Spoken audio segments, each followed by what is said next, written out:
नोंथाङा सासे नास्रायना बादि खुलुमबाय नोंथांमोनखौ आंनि बे बिटिआरनि बुस्थु इडिसनाव बरायलायबाय आं दिनै मिनिनोबो ओंखारदों ओमफ्राय मारै बुंनोबो सानदों जे दिनै नोंथांमोननि गेजेराव मोनसे भिडिअ लाना फैबाय आङो थारमाने जोङो मा बुंनो दे लोगोफोर नङा होमबा नोंथांमोनाबो एसे सानदो जे दिनैनि थारिखआवहाय माने ससियेल मिडियाआवहाय गोबां बाथ्रा बुंलायगासिनो दङ जे ओरैबायदि नोंखि जुदि सान्थि बिटिआरआव जुदि सान्थि फैयोबा मानो असान्थि सोदोबखौ रायलायबाय थायो बे बाथ्राखौ बुंदों बेबो बाथ्राया सैथो माने नंखायद्राय नङा फारसेथिं जोङो नुदों जे रंगुल बर' जेनाखि इउपिपिएलनि बुंथिगिरि बिथाङाथ' जि बाथ्रा बुंदों 17 बोसोरनि जेनाखि दाङाबाजि जानाय जे बिटिसिआव ओरैबायदि गन्डगल खालामबाय बे बाथ्राखौ दाखालि बुंखानानै होबाय स' बेखौबो नंगौ बाथ्राया सैथो बुंनांगौनि बाथ्रा गोनांथिबो गैयामोन बे बाथ्राखौ नङा होमबा बेबो सैथो फारसेथिं दिनैनि थारिखआव जोङो बुंबाय जे 17 बोसोरखौ मानो होनो होनना बुंदों 15 बोसोरल' सासन खालामदों आरो दिनै 2 इयार्सआ इन्टारिमसोमोन बेखौ मानो बेफोरबायदि आरो जुदि हाग्रामा महिलारि सारखौ जुदि मोजां मोनामोनब्ला रायजो राजाफ्रा खेबथाम जुदि भट होनानै मानो 15 बोसोर सासन खालामफैखो बे बाथ्राखौ बिथाङा सोंदों नोंथांमोननि गेजेराव सोंगासिनो दं बाथ्राया सैथोबो नङा होमबा 15 बोसोर सासन खालामनानै 15 बोसोर बिथांआ देरहादों नाथाय बे इलेक्सन समाव मा जाथाय जाया नोंथांमोना बयबो मिथिगौ बेखौ नोंथांमोना सार्जारि खालाम आं जास्ट नोंथांमोननि फोरमायथिनानै होदों बेनि गेजेराव आं जि नोंथांमोना बुंबावनो नागिरदों कि दिनै हाग्रामा महिलारि सारा मा मावदों आरो मा मावाखै नङा होमबा मा मावदों आरो मा मावाखै आं बिदिखौ होगोन दा नोंथांमोननो सोर बुङा बे बिक्तिखौ आं बिदिखौ होनानै होगोन नोंथांमोना नोंथांमोननि खोमाजों खोनासं मेगनजों मोजां नायनानै मिथिबायना आं बिदिखौ दा जोबनायाव होगोन स' बिनिखायनो आं नोंसोरखौ बुंनो नागिरदों कि नोंथांमोनहा दिनैनि थारिखआव सोरखौ मावाखै बुंगोन दिनै थांनायनि नै ब्रैथि जेनाखि इलेक्सनावबो माने बिपिएफआसो बांसिन भट मोनखादोंमोन नङा होमबा बाथ्रायाथ' रियेल बाथ्रा सैथोआनो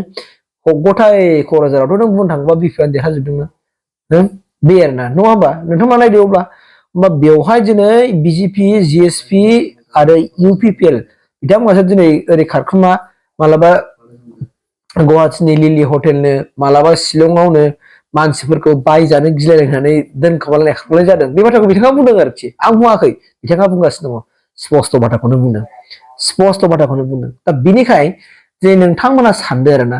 थारैनो गमामायैनो जुदि बिथां इउपिपिएल गभर्नमेन्टआ जुदि मोजां खामानि मावदोंबा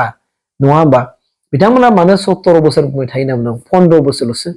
आरो बिथांमोना 5 बोसोराव मा मावखो बिथांमोना 5 बोसोराव मा मावखो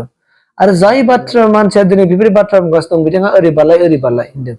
बेफोरबायदि ओरै बारलाय मानसिया जुदि ओरै बारनानै बाथ्रा बुङोबा जुदा हरै बारनानै जुदि बाथ्रा बुङोबा पार्टिया सानसे खहा जानो हागौ होनना बुंदों बिथाङा सासे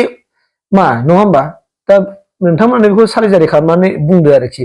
जोंथ' साधारन पाब्लिक नङा होमबा जोंथ' राजखान्थि दैदेनगिरिबो नङा दा नोंथांमोनहा जुदि राजखान्थि दैदेनगिरिफोरा दिनैनि थारिखआवहाय सानदो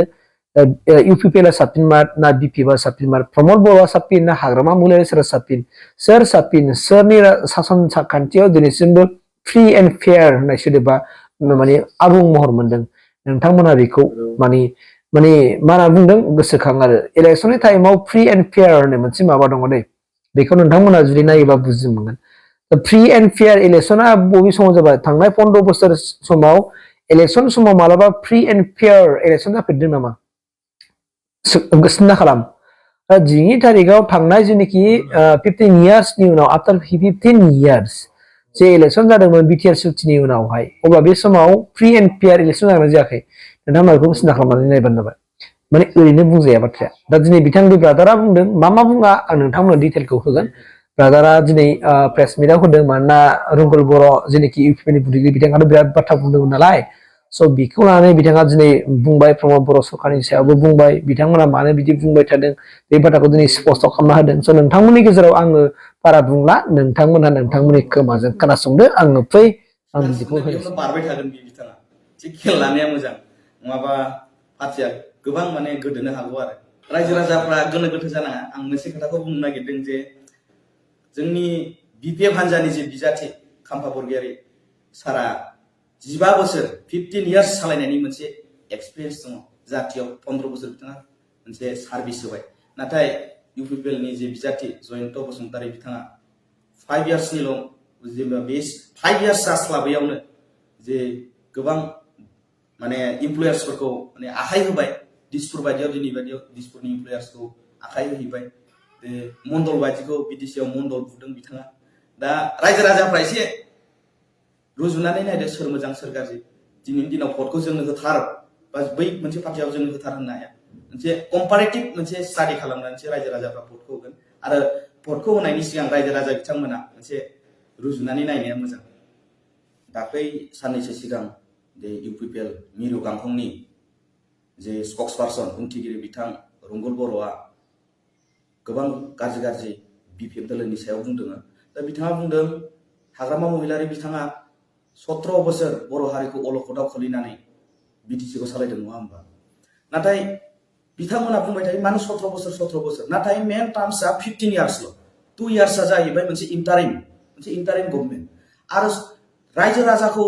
खनसेल'सो नों थगायनो हागोन नाथाय हाग्रामा महिलारि साराथ' जेबो थगायाखै थगायदोंमोनब्ला हाग्रामा महिलारि सारखौ बा बिपिएफ सरकारखौ खनसेयावनो गाख्लायगौमोन नाथाय रायजो राजाफोरा जे हाग्रामा सारनि मावनाय दांनायखौ जेसेबांखिनि डेभेलपमेन्ट जादों बेखौ नुनानै खनथाम सरकाराव लाबोदों नै दाख्लै थांनायावबोथ' रिसेन्टलि जि जालांबाय बेयावबोथ' बिपिएफआ देरहाखादोंमोन ना दिनै बिथांमोनासो जे बिजेपि जिएसपि इउपिपिएल ज' जानानै अबेबा लिलि हटेल अबेबा मा होनो शिलंआव खारखुमानानै गभर्नमेन्टखौ दाहैदों नाथाय रायजो राजायाथ' अनसायदोंमोन सरकारखौ बिपिएफआनो दागौमोन नाथाय बिथांमोना गोरोन्थि मावदों आनकनस्टिटिउसनेल मोनसे खामानिखौ मावनानै बिथांमोनासो दिनैनि दिनाव इलिगेल मोनसे गभर्नमेन्ट दादों बिपिएफआ जेबो गोरोन्थि मावाखै आरो रायजो राजाया बिपिएफनो मोनसे सुबिदा होदोंमोन बे सुबिदाखौ सिख'दों होनोब्ला इउपिपिएलआसो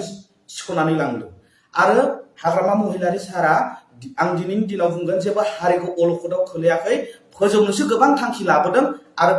फिन खेबसेबाव गोहोआव फैयोब्ला हाग्रामा महिलारि सारा हारिखौ फोजौनायाव गोबां खामानि मावगोन होननानै आं आसा फारिदों बिथाङा बुंबावदों रंगल बर' बिथाङा जे हाग्रामा महिलारि सारा जे लाइमोनफोरखौ जाखांफुनाय बर' लाइमोनफोरखौहाय जे हाथियार होनानै हाग्रायाव जेनेबा थिनहरदों बा गाज्रि खामानि मावनो थिनहरदों दा मा प्रुफ दङ फुटेज दंबा नोंथांनि आखायाव फुटेज दं नामा दिनैनि दिनाव देखाय माबाफोर जुदि बिदि हाथियार होनानै अयनाय बिदि खामानि मावनो जुदि हाग्रामा सारा थिनदों हाग्रामा सारनि गोसोआ मालाबाबो बिदि नङा आरो बिपिएफ राजखान्थि हान्जायाव बेफोरबायदि गाज्रि मोनसे राजआ मालाबाबो सोलिया बिपिएफ हिसाबै बिपिएफ हान्जाया हाग्रामा महिलारि सारनि दैदेननाय बिपिएफ हान्जाया थार जौगानायखौ लुबैयो नाथाय गाज्रि उनसोनाय खामानिखौ मालाबाबो लुबैया आरो बिपिएफआ गाज्रि खामानि मावा एसेबां डेभेलप खालामसेयावबो मावाखै होनोब्लालाय आरो माथो बुंबावनो दा जेसेबांखिनि नुदों रायजो राजायानो नुदों दा दिनै बायदियाव दा उदालगुरि डिस्ट्रिक्ट बाक्सा डिस्ट्रिक्ट चिरां डिस्ट्रिक्ट क'क्राझार डिस्ट्रिक्ट मोनब्रै डिस्ट्रिक्टखौ बिटिसिनि आन्दाराव हाग्रामा महिलारि सारा मोनसे क्रिएट खालामबाय दा मोनफ्रोमबो जायगायावनो अफिस आदाলত बेफोरखौ अफिसफोर लुबाय इनस्टिटिउटफोर लुबाय जाय इनस्टिटिउटफ्राव जोंनि लाइमोनफ्रा फरायनानै दिनै बायदियाव शिक्षा दीक्षा लानो हादों आं दाख्लैनिबो मोनसे मिडियायाव आं बुंदों जे इउनिभार्सिटि सिआइटि जे इन्जिनियारिं कलेज बेफोरखौ गोबां नुबाय आरो बैफोरनिफ्रायनो फरायनानै गोबां स्टुडेन्टसफ्रा दिनै बायदियाव जबबो मोननो हाबाय मानो खामानि